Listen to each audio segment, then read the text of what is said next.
தொடர்ந்து செய்திகளை விரிவாக பார்க்கலாம். கள்ளக்குறிச்சி மாவட்டம் உளுந்தூர்பேட்டை அடுத்த செங்குறிச்சி டோல்கேட் வளைவில் திரும்பிய தனியார் பேருந்து மீது டேங்கர் லாரி மோதி விபத்துக்குள்ளான சிசிடிவி காட்சி வெளியாகியிருக்கிறது. இதுகுறித்தான விவரங்களை நம்முடைய செய்தியாளர் சகாதேவன் வழங்க நாம் கேட்கலாம். சகாதேவன், விரிவான விவரங்கள். வணக்கம். கடலூரிலிருந்து தனியார் பேருந்து ஒன்று 40க்கும் மேற்பட்ட பயணிகளை ஏற்றிக்கொண்டு உளுந்தூர்பேட்டை நோக்கி சென்று கொண்டிருந்தது.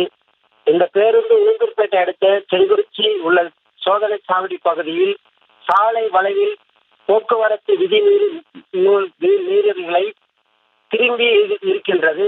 அப்போது திருச்சி தேசிய நெடுஞ்சாலையில் இருந்து அவ்வழியாக டீசல் ஏற்றிக்கொண்டு விழுப்புரத்தை நோக்கி சென்ற டேங்கர் லாரி கண்ணியமைக்கும் நேரத்தில் பேருந்தில் மோதி விபத்துக்குள்ளானது.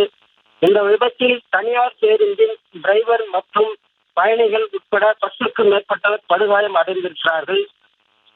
நடந்த இந்த சம்பவம் குறித்து தகவல் அறிந்த உளுந்தூர்பேட்டை காவல் நிலைய போலீசார் மற்றும் போக்குவரத்து போலீசார் விபத்தில் படுகாயம் அடைந்தவர்களை மீட்டு ஆம்புலன்ஸ் மூலம் உளுந்தூர்பேட்டை அரசு மருத்துவமனைக்கு சிகிச்சைக்காக அனுப்பி வைத்திருக்கிறார்கள்.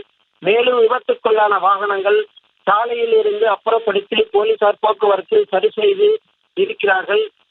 தனியார் பேருந்து டேங்கர் லாரியும் மோதி ஏற்பட்ட விபத்தால் சோதனை சாவடி பகுதியில் சுமார் 1 மணி நேரத்திற்கு போக்குவரத்து பாதிக்கப்பட்டது. இந்த விபத்து தொடர்பான சிசிடிவி காட்சி வெளியாகி தற்போது இந்த பகுதியில் பெரும் பரபரப்பை ஏற்படுத்தி இருக்கிறது குறிப்பிடத்தக்கது.